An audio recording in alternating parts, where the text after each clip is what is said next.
사고방식이 잘못되면 그냥 하루하루가 고통스럽고요. 하루하루 열심히 하는데 결과 안 나오니까 억울하고, 그리고 또 다음날 일어나서 열심히는 하는데 또 뭘 해야 될지 모르겠고, 그냥 계속 악순환의 반복일 거거든요. 빨리 취업하시는 분들의 공통점이라고 한다면 그냥 할 거 하시는 분들이 빨리 취업합니다. 제가 가장 대표적으로 잘했다라고 얘기하시는 분이 사실 가연님이에요. 그래서 여러분들이 오늘 강의를 듣고서도 잘 안 된다면 집에 가서 꼭 가연님의 영상을 많이 보시면 좋을 것 같아요. 왜냐면 사실 저는 되게 재밌어요. 가연님이랑 대화를 나누는 게. 왜 재밌냐면 제 사고방식을 흡수하려고 하고 제가 생각해보고 오라고 한 부분에 대해서 생각하지 쓸데없는 짓을 안 합니다. 커뮤니티를 싸돌아다니면서 이상한 정보들을 듣고 이래야 된다 저래야 된다 쓸데없는 소리를 하지 않고요. 산업에 대해서 지원 동기 어떻게 써야 되냐라는 얘기를 하지 않습니다. 유통에 대해서 일주일, 2주일 내내 하루 종일 공부를 하면서 유통이라는 그 산업에 대한 매력에 흠뻑 빠지고 와서는 저한테 와서 다음 영상이겠지만 홈쌤 유통 너무너무 재밌어요. BGF 리테일 얘네 정말 이상한 애들 같아요. 정말 고객들한테 진심인 애들 같아요. 신나서 얘기합니다. 근데 여러분들이 저한테 와서 얘기하는 얘기들을 곰곰이 들어보면은 신나서 얘기한다라고 느낌이 드는 것들이 없습니다. 무슨 이거 맞아요?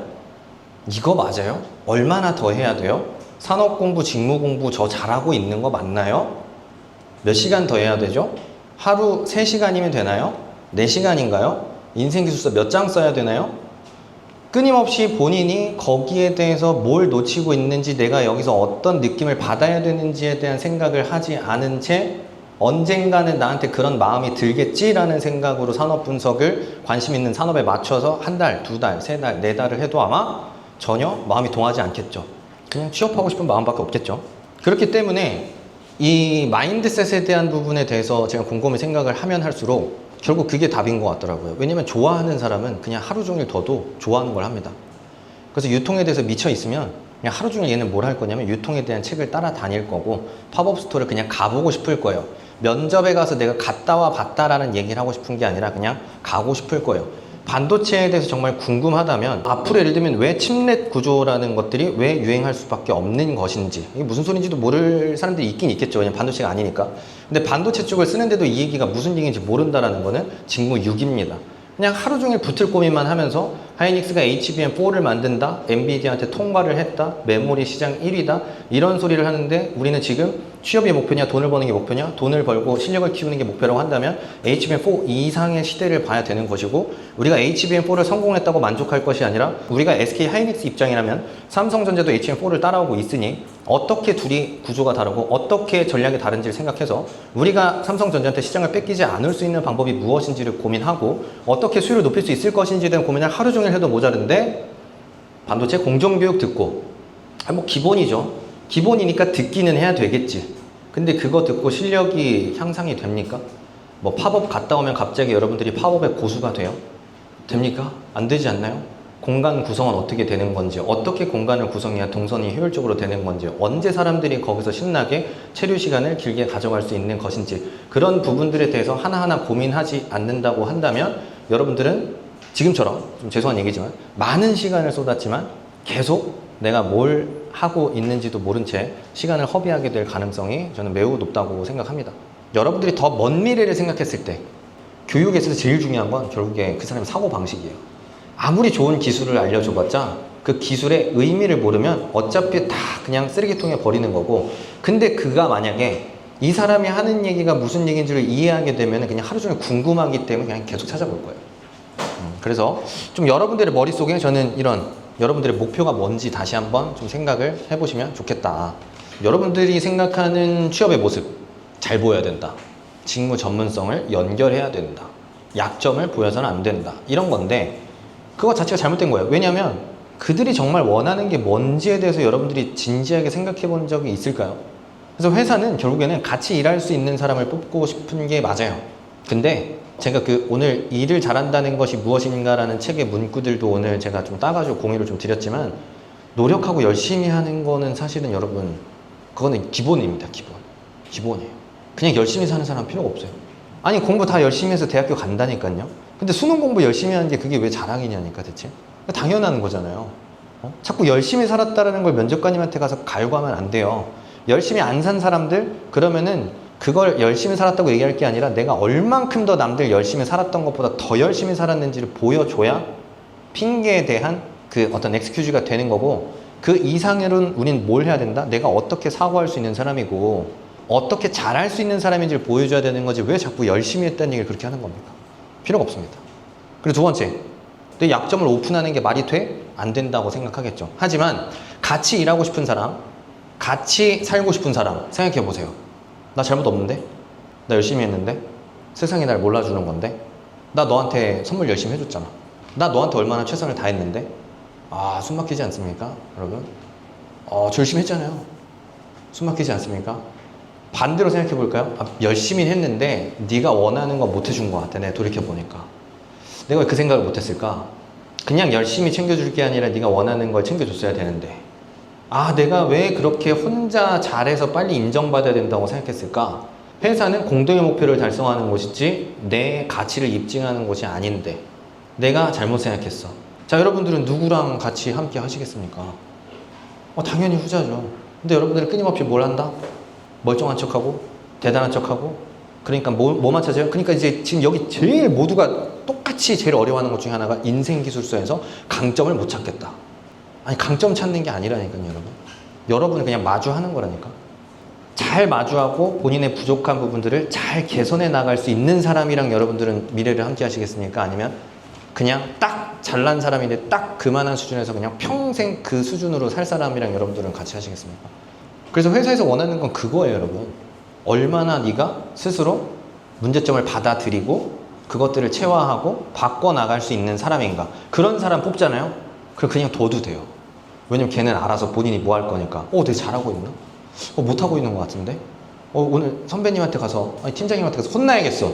근데 가연님이 쓰는 표현을 보면 항상 그래요. 무슨님 저 더 세게 얘기해 주세요. 저 혹시 그냥 문제 있으면, 저 못하면 그냥 얘기해 주세요. 무슨 전 배우고 싶어요. 보고서 별로면 얘기해 주시고, 뭐 마음에 안 드는 거 있으면 다 얘기해 주세요. 진짜 너무 편해. 난 지금 면죄부를 얻은 데다가 막 얘기해 주는데, 얘기해 주면 또 가연님 어떻게 하냐면 좋아해. 막 이렇게도 생각할 수 있군요. 저렇게도 생각할 수 있군요. 자, 이런 생각을 가지고 사는 사람은 한 달만 제가 데리고 있어도 제 거를 엄청나게 많이 가져가겠지만, 한 달, 두 달, 세 달 있으면서 계속 내가 이거 지금 얘기하면은 나 바보 취급당할 텐데 우선 해보자. 나 인정받아야 돼. 나 내 가치를 입증해야 돼. 나 열심히 할 수 있어. 나 지금까지 대학 4년제 교육 받았고, 나 학생회장 출신이고, 나 학점 좋았고, 나 공모전 상도 받았어. 나 잘할 수 있어. 나 할 거야. 그런 친구들한테 뭐 잘 돼가요? 이렇게 얘기하면 예, 잘 돼가는데요? 왜 그러세요? 이런다니까요. 나도 얘기하기 싫지. 그러니까 이제 회사에서 어떻게 해요? MZ도 안 뽑는 거예요. 왜냐면 자꾸 뭐 얘기하면 싫어하는데 소통도 안 되고, 이거 어떻게 해요? 그래서 잘 생각해 봐야 됩니다.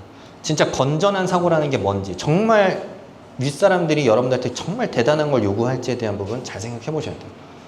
그래서 여기서 하나 더 얘기하면은, 그렇기 때문에 이제 그 다음 문제는 뭐냐. 그럼 옴수님, 저도 이제 반성할 줄 아는데, 저도 그리고 낯세일 할 줄 아는데, 그럼 저 이제 붙는 건가요? 그렇진 않아요. 이제 미안한 얘기지만 거기서 시작이에요. 생각의 수준의 차이가 다르다고요. 이미 누군가는 그걸 다 밟고 갔어. 가연님 그거 이미 다 밟고 간 거예요. 본인의 문제점을 적극적으로 받아들이는 자세는 이미 그 친구한테는 디폴트야. 그럼 그 친구는 무슨 생각을 하고 있겠어요? 보고서는 어떻게 하면 잘 쓸까? 어떤 구성이 좋은 보고서의 구성일까? 어떻게 설득하면 굉장히 좋은 흐름일까? 여러분들은 뭐 하고 있는데, 저는 이제는 제 약점을 인정하고 적극적으로 드러내 왔습니다. 이러고 있는데, 누군가는 이미 한 단계, 두 단계, 세 단계 건너뛰고 더 깊은 수준의 생각까지 뛰어가고 있는 거죠. 그래서 여러분들이 변할 거면 빨리 변해야 됩니다. 마주할 거면 빨리 마주하고 고통스러운 거 빨리 끝내고 그 다음으로 전진하셔야 됩니다. 비교를 해보겠습니다. 비교.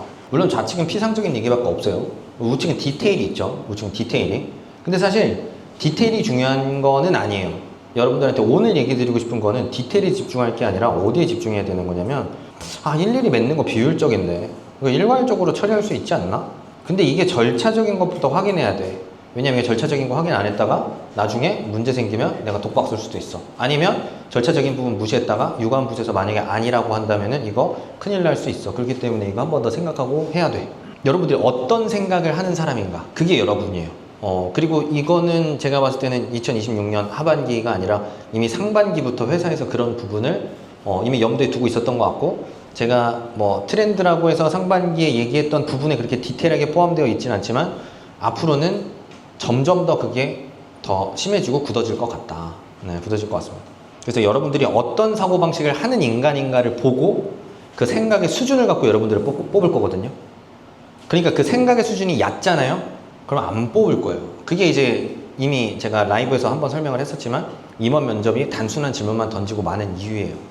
제가 봤을 때는 좀 그렇게 생각하시는 것 같아요. 귀찮다. 오래 검증한다고 해서 검증되는 것도 아니고 진짜 만약에 여기서 어떻게 우리가 많이 뽑는 게 아니니까 특출난 인원이라고 한다면은 지가 뚫고 나오겠지 뭐. 이런 생각으로 제가 봤을 때 면접을 보는 것 같고요. 실제로 이번에 이제 코스맥스랑 SK 하이닉스를 또 같이 붙으신 분이 또 한 분 더 있었는데 오늘은 여긴 이 자리는 없지만 그분 같은 경우에도 이제 얘기한 게 코스맥스 최종 면접에서 포스텍 박사 있었다고 얘기했었고요. 그분도 이제 석사긴 했었지만 그리고 한 분은 또 뭐 석사에다 중고신입이었나 있었다고 하더라고요. 근데 이제 그 친구 이제 저랑 준비하면서 싹 뺐거든요. 그 스펙 어필하는 거 바로 이제 두 군데 붙어버린 거죠. 근데 그 친구 스펙이 성대 석사였어요. 성대 석사. 면접만 가면 다 떨어져서 온 거예요. 그러니까 그 스펙 갖고서도 지금 취업이 안 되는 거예요. 그 스펙 갖고서도. 왜냐? 너 누군지 모르겠어거든. 난 네가 어떤 인간인지 모르겠어. 그냥 스펙 말고 네가 무슨 생각하는 인간인지 얘기해봐. 그래서 어찌 보면 인생기술서를 볼 때 있어서도 강점 찾기가 중요한 게 아니라 난 어떻게 생각하는 인간이지, 난 어떻게 행동하는 사람이지를 봐야 돼요. 점점 더. 그게 점점 중요해질 거예요. 그리고 그거 이렇게 비교해보면 이제 나중에 자소서 보면 알겠지만 이제 저한테 피드백 받았던 분들은 이제 아시겠지만 이거 행동 나열이다. 무슨 생각했는지 모르겠다라고 얘기하잖아요. 근데 여러분들이 그 생각을 이렇게 끼워넣잖아. 이 행동에 대한 생각을 여기 붙이라는 거구나 이건데 아니요. 제가 얘기하는 그 생각은 뭐예요? 당시에 여러분들이 진짜로 했었던 생각이에요. 진짜로 했었던 생각. 자, 그래서 스펙은 누구나 있습니다. 그리고 경험은 누구나 할 수 있어요. 협업 소통 리더요? 누구나 해요. 물론 여기 너무 이제 대학교 때 그런 협업 활동을 안 했어가지고 협업 얘기할 때 할 수 있는 얘기 없는 분들이 있을 수도 있지. 그런 분들 많이 있어요. 근데 그렇지 않은 분들이 더 많죠. 그럼 여기 협업 안 해본 사람이 있냐고요. 인턴 안 해본 사람도 있겠지만 인턴이든 알바가 됐든 프로젝트가 됐든 다 해봤잖아요. 그럼 해봤으면 실력이냐 이거죠. 생각해보세요. 아니잖아요. 그래서 기업들이 스펙을 보는 이유는 간단합니다. 효율적이잖아요. 필터링 하겠다는 거죠. 필터링 하기 위한 좋은 수단이에요. 다행인 건 뭐야? 여기 계신 분들이 스펙이 진짜 천차만별이지만 내 스펙이 그렇게 좋은 것 같지 않다라는 생각이 드는데도 서류 합격이 되잖아요. 아예 안 되시는 분은 정말 극소수라고 저는 생각을 하는데 그렇지 않다고 한다면 여러분들은 거기서 희망을 가져야죠. 스펙이 전부가 아닌가? 그럼 이제 오히려 거기서 생각을 해서 스펙이 아닌 걸로 승부를 봐야 되는데 갑자기 이제 자기가 운 좋게 됐는데 갑자기 면접 가서 어떻게 해? 뭔 얘기해? 면접 가서 스펙 얘기를 해. 그럼 어떻게 되겠어요? 거기 지금 아까 얘기했던 성대 석사부터 시작해가지고 스카이 출신들 인턴한 애들 그거 쫙 깔려 있다니까요. 여러분 자신 있어요? 스펙으로 이길 자신 있어요? 정말로? 전 없어요. 왜냐면 나보다 잘난 애들은 항상 많다고 생각하니까. 그래서 아까 일을 잘한다는 것이 무엇인가를 보면서도 제가 다시 봤거든요. 한 세 번째를 본 거지. 제가 세 번째 본 건데 거기 그런 얘기가 나오잖아요. 이 유머 쪽에서 이제 후배들은 바로 이제 그냥 뛰어가서 개그 연습하고 만두 만들기 연습하는 거죠. 근데 가기 전에 뭐 했다고요? 차분하게 생각해 보는 거지. 야, 내가 남들이랑 똑같은 개그를 한다고 내가 먹힐까? 솔직히 나는 이렇게 5분, 3분씩 썰 푸는 거나 이런 거 잘 못하는데, 나 그런 거. 그럼 난 뭘로 웃길 수 있을까? 그러면 이제 허경환 씨도 그랬지만 미남 개그맨을 할까? 아니면은 내가 그냥 기획자로서 내가 해볼까? 그래서 최성민 개그맨 그분은 이제 기획을 잘 하시는 분이고 슬랩스틱을 할까? 난 뭘로 웃길 수 있지? 얼굴로 웃겨야 되나? 아니면 소리로 웃겨야 되나? 생각을 해야 되는데 생각도 안 하고 그냥 다짜고짜 가서 뭐 한다? 나도 웃겨야지. 오늘부터 웃길 거야. 하루 종일 웃기러 다니겠지만 결국에 뭘 못 찾는다? 본인의 캐릭터를 못 찾겠죠. 그래서 자기 거 찾으셔야 돼요, 여러분. 자기 거. 이제 자기 게 정말 중요해졌어요. 그래서 각자마다의 이유들은 다 다릅니다. 정말 다릅니다. 팀원들이 느려가지고 참아줬다? 왜 참았냐고요? 왜 참았냐고. 내가 얘 안 데리고 가면 이후에 죽도 밥도 안 될 것 같아서 참을 수도 있는 거고요. 그냥 난 원래 내가 저렇게 살았어. 나 보는 것 같아. 나같이 좀 기다려주는 사람 필요해. 나도 과거에 그랬어. 그래서 기다려줬어. 이럴 수도 있는 거잖아요. 맞잖아요. 근데 왜 그냥 기다렸다? 왜냐면 그러면 이제 착한 사람 같으니까. 협업한 사람 같으니까. 그렇게 얘기하는 거잖아요, 여러분들. 소통도 소통했다. 상대방의 의견을 듣고 조율했다. 조율이 돼요? 조율이 진짜 됩니까? 조율이 안 되죠. 조율 진짜 안 되잖아. 맞잖아요. 답답하잖아요. 답답하니까 어떡해. 치고받고 하다가 보니까 그제서야 이제 서로 간에 이제 원래 원하는 게 뭐였는지 찾는 거 정말 힘들잖아요. 그게 바로 되냐고. 안 되잖아요. 그 과정 쓰라고요. 그게 깨달음이잖아. 서로 간에 이렇게 툭 터놓고 얘기하는 게 어떻다. 매우 어렵다. 매우 어렵다는 거에 무슨 그게 깨달음인 거잖아요. 난 깨달은 거야. 서로 간에 원하는 거 아는 것도 이렇게 단순한 거예요. 얘는 알고 보니까 이런 거 원하는 거였는데 그거 알기도 이렇게 어려웠다는 거. 맞죠? 그게 소통이에요. 그러니까 이제 여러분들이 그런 부분에 대해서 그러면은 인생 기술서를 쓸 때부터 내가 왜 그랬을까? 그걸 내가 어떻게 했을까? 그 어떻게도 되게 디테일하다고요. 그래서 누구나 경험을 할 수 있지만 사고방식은 천차만별입니다. 정말 천차만별이에요. 그래서 뭐 이런 사례도 좀 가지고 왔습니다. 그래서 좀 안타까운 것 중 하나는 아무 생각 없이 살았던 사람들 좀 미안하긴 하죠. 왜냐하면 이렇게 쓸 수가 없겠죠. 근데 이제 두 가지. 하나, 아무리 여러분들이 생각 없이 했었어도 생각하면서 한 게 진짜 하나도 없을 리는 없을 거예요, 아마. 그래서 어떻게든 인생 기술서를 써가지고 내가 나름대로 생각하면서 했던 거를 찾는 게 이제 하나가 있고요. 두 번째는 지금부터 잘하는 거. 근데 지금부터 잘하는 게 저는 더 중요하다고 생각하는 게 내가 이런 생각을 갖고 지금 인턴을 하든 뭐 커피숍에서 알바를 하든 아니면 집에서 공부를 하든지 간에 그런 생각을 갖고 그렇게 행동을 하게 되면은 그 생각이 여러분 정리할 필요가 없을걸요. 내가 하루 종일 생각하면서 일하면. 근데 하루 종일 생각 안 하면서 일하잖아요. 아무 생각도 안 날걸요. 그래서 일론 머스크가 똑같은 얘기 하잖아요. 일론 머스크가 이제 자기는 딱 면접 볼 때 본인이 지금까지 태어나서 풀었던 문제 중에 가장 어려웠던 문제 어떻게 풀었는지 본인이 어떻게 노력하고 고민해서 풀었는지 그냥 상세하게 설명하라고 한다잖아요. 그냥 시간 무한대로 주는 거예요. 그냥 예를 들면 합리적이더라고요. 근데 여러분들은 과연 그러면 어떤 하나의 문제를 놓고 얼마나 치열하게 고민하고 얼마나 깊이 있게 생각해보고 얼마나 실패하고 시행착오를 겪고 그 결론을 내서 깨달음을 얻었던 적이 있습니까? 있는 분이 있다면 다행이에요. 그런 얘기들을 면접에서 해야 되는 거예요, 사실은.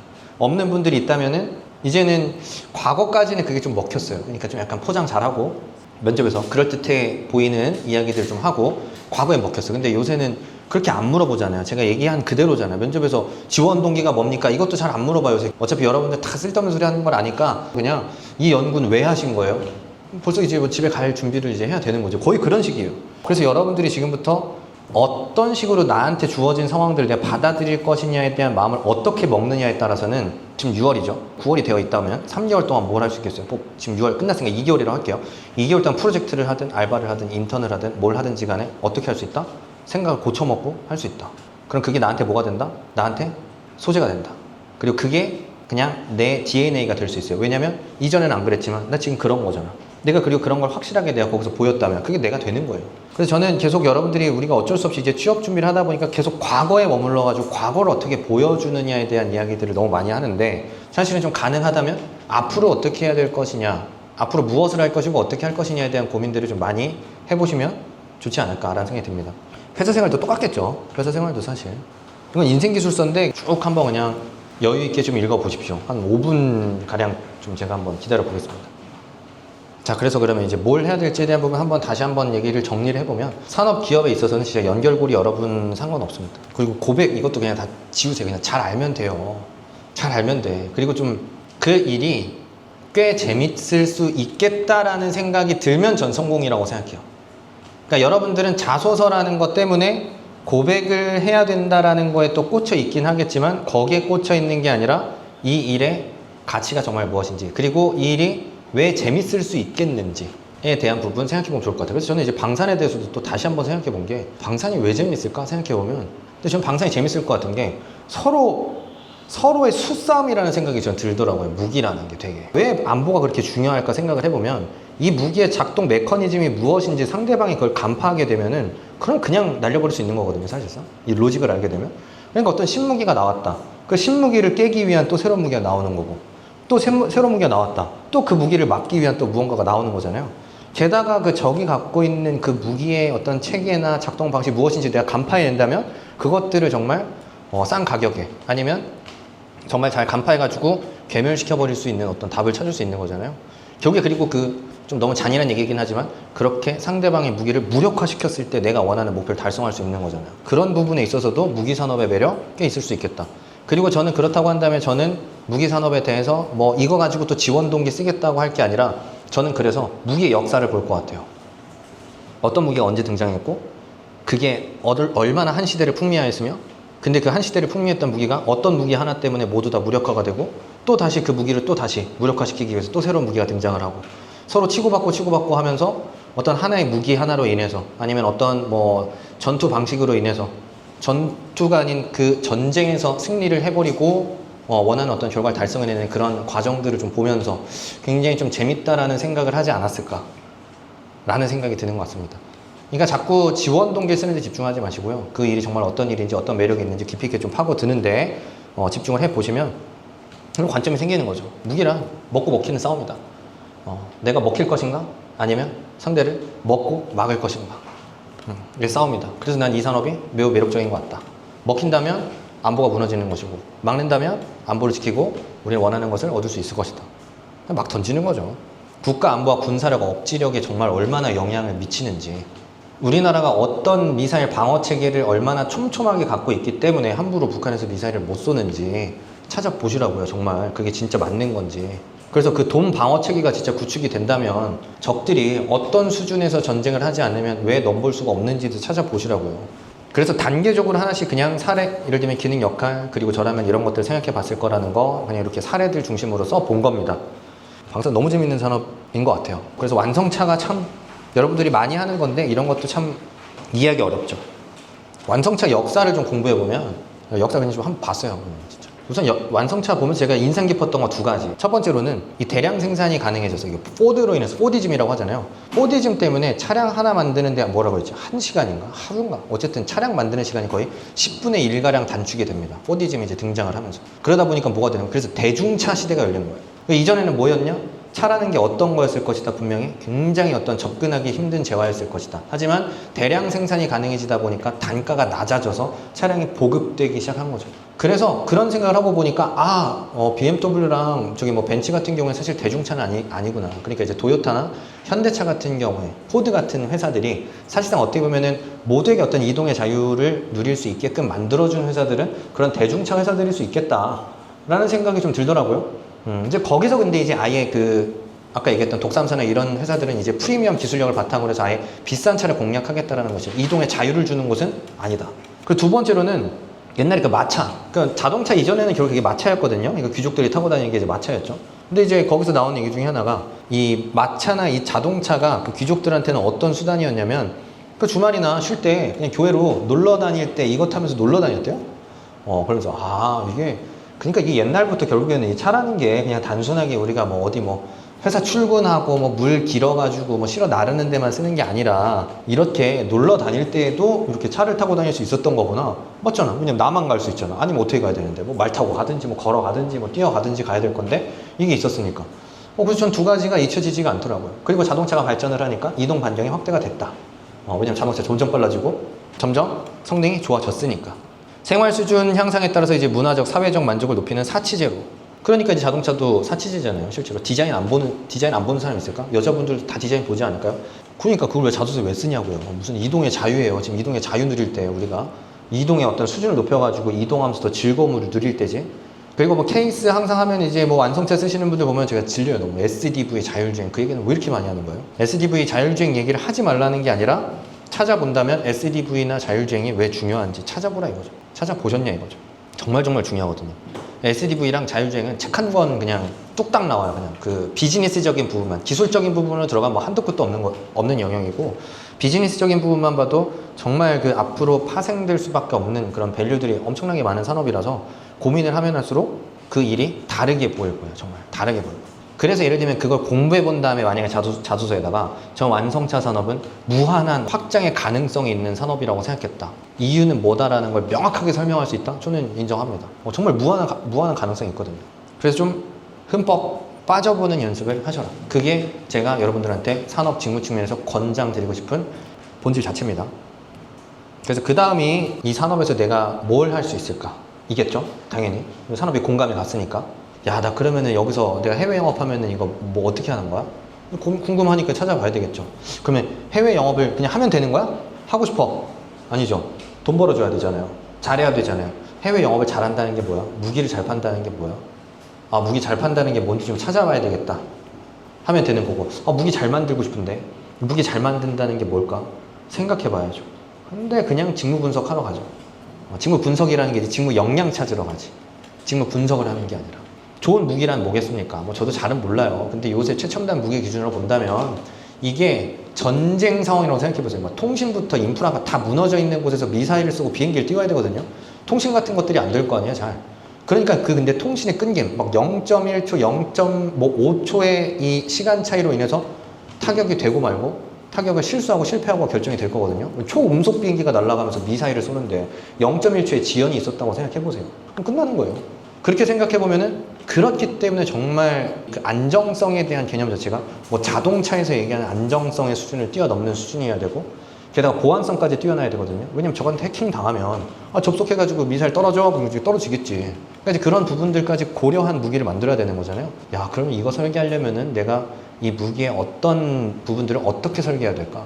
이런 보안성이라든지 정밀성이라든지 이런 끊김없는 통신원이랑 구축하려면 내가 어떻게 해야 될까? 무기를 판다면 이 무기는 어떤 무기인데 이 무기는 어떤 국가에서 필요로 할까? 이 무기의 특성은 뭘까? 어떤 나라에서 써야, 어떤 환경에서 써야 좋을까? 이런 고민해야 될 거 아니에요. 그런 걸 거 아니에요. 그래서 단계적으로 또 고민을 하면은 그렇게 닿을 수밖에 없고 그 다음에 고민을 한다면 근데 지금은 뭐가 유행하지? 라는 어떤 트렌드에 대한 이해로 같이 갈 수가 있겠죠. 자, 그래서 지금 한 1시간 정도 좀 진행을 했는데 여러분 잠깐 쉬었다가 이어서 직무 얘기를 좀 넘어가도록 하겠습니다. 지금 34분이니까 한 40분 정도까지 좀 쉬었다가 이어서 하겠습니다, 여러분. 개념 지식을 안다고 막 그 일이 또 되는 건 아니잖아요, 또. 개념 지식은 또 기본이잖아요, 또. 좀 같은 맥락에서 여러분들이 관심 있는 직무를 잘한다라는 게 뭔지 좀 생각을 해보면 좋겠어요.